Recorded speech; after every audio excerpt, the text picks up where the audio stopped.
17वां अध्याय कालिय के कालियदह में आने की कथा तथा भगवान का व्रजवासियों को दावानल से बचाना। राजा परीक्षित ने पूछा, भगवान, कालिय नाग ने नागों के निवास स्थान रमणक द्वीप को क्यों छोड़ा था और उस अकेले ने ही गरुड़ जी का कौन सा अपराध किया था? श्री सुखदेव जी ने कहा, परीक्षित, पूर्व काल में गरुड़ जी को उपहार स्वरूप प्राप्त होने वाले सर्पों ने यह नियम कर लिया था कि प्रत्येक मास में निर्दिष्ट वृक्ष के नीचे गरुड़ को एक सर्प की भेंट दी जाए। इस नियम के अनुसार प्रत्येक अमावस्या को सारे सर्प अपनी रक्षा के लिए महात्मा गरुड़ जी को अपना अपना भाग देते रहते थे। उन सर्पों में कद्रु का पुत्र कालिय नाग अपने विष और बल के घमंड से मतवाला हो रहा था। उसने गरुड़ का तिरस्कार करके स्वयं तो बलि देना दूर रहा, दूसरे सांप जो गरुड़ को बलि देते थे उसे भी खा लेता।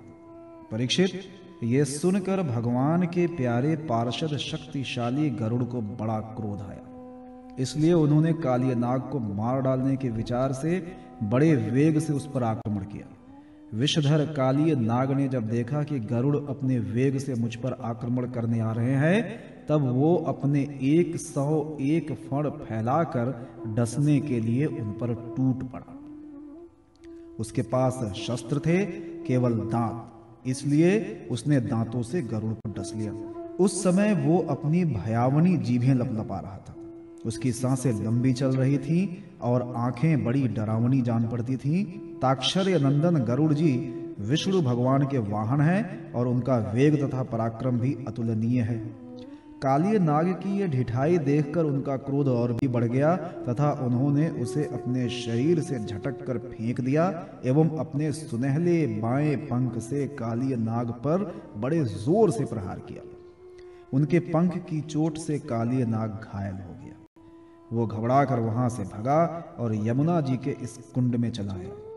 यमुना जी का यह कुंड गरुड़ के लिए अगम्य था, साथ ही वो इतना गहरा था कि उसमें दूसरे लोग भी नहीं जा सकते थे। इसी स्थान पर एक दिन क्षुधातुर गरुड़ ने तपस्वी सौभरी के मना करने पर भी अपने अभिष्ट भक्ष मत्स्य को बलपूर्वक पकड़कर खा लिया। अपने मुखिया मत्स्यराज के मारे जाने के कारण मछलियों को बड़ा कष्ट हुआ। वे अत्यंत दीन और व्याकुल हो गई। उनकी यह दशा देखकर महर्षि सौभरी को बड़ी दया आई। उन्होंने उस कुंड में रहने वाले सब जीवों की भलाई के लिए गरुड़ को यह शाप दे दिया, यदि गरुड़ फिर कभी इस कुंड में घुसकर मछलियों को खाएगा तो उसी क्षण प्राणों से हाथ धो बैठेगा। मैं ये सत्य सत्य कहता हूं। परीक्षित, महर्षि सौभरी के इस शाप की बात कालिय नाग के सिवा और कोई सांप नहीं जानता था, इसलिए वो गरुड़ के भय से वहां रहने लगा और अब भगवान श्री कृष्ण ने उसे निर्भय करके वहां से रमणक द्वीप में भेज दिया। परीक्षित, इधर भगवान श्री कृष्ण दिव्य माला, गंध, वस्त्र, महामूल्य मणि और सुवर्णमय आभूषणों से विभूषित हो उस कुंड से बाहर निकले। उनको देखकर सब के सब व्रजवासी इस प्रकार उठ खड़े हुए जैसे प्राणों को पाकर इंद्रियां सचेत हो जाती हैं। सभी गोपों का हृदय आनंद से भर गया। वे बड़े प्रेम और प्रसन्नता से अपने कन्हैया को हृदय से लगाने लगे। परीक्षित, यशोदा रानी, रोहिणी जी, नंद बाबा, गोपी और गोप सभी श्री कृष्ण को पाकर सचेत हो गए। उनका मनोरथ सफल हो गया। बलराम जी तो भगवान का प्रभाव जानते ही थे। वे कृष्ण को हृदय से लगाकर हंसने लगे।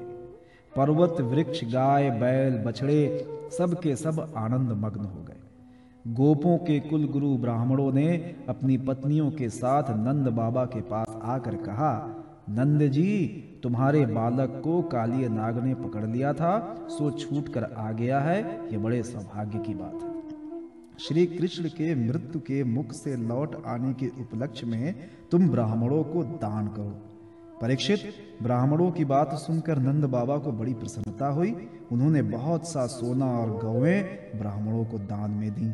परम सौभाग्यवती देवी यशोदा ने भी काल के गाल से बचे हुए अपने लाल को गोद में लेकर हृदय से चिपका लिया। उनकी आंखों से आनंद के आंसुओं की बूंदें बार बार टपक पड़ती थी।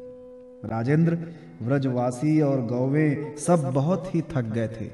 ऊपर से भूख प्यास भी लग रही थी, इसलिए उस रात में व्रज में नहीं गए, वहीं यमुना जी के तट पर सो गए। गर्मी के दिन थे, उधर का वन सूख गया था। आधी रात के समय उसमें आग लग गई।